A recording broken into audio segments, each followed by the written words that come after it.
2021లో వర్షాలు వచ్చి వరదలు వచ్చి మా ఉప్పలంతా మూసీలో మునుగుతే కనీసం వీళ్ళు ఎట్లున్నారో మునిగినరా సచ్చినరా బతికినరా మునిగిన నీళ్ళ నుంచి తేలినరా వాళ్ళకి నీళ్ళల్లో మునిగిపోయిన టీవీలు కాలిపోయినాయా ఫ్రిడ్జ్లు పేలిపోయినాయా ఇండ్లల్లో వాళ్ళ ఉప్పు పప్పు బెల్లం చింతపండు బియ్యం తడిసిపోతే వాళ్ళు బతికినరా వాళ్ళకు భోజనం ఎట్లా అని ఎన్నడైనా ఆలోచన చేసినవా రాజేందర్?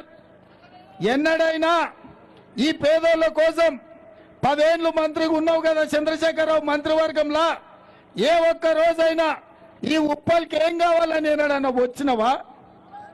ఇవాళ హుజూరాబాదులో పోయి ఉప్పల్లో వేలి మల్కాజ్గిరి నా సొంతం అంటుండ ఆయన. ఎట్లా సొంతమే?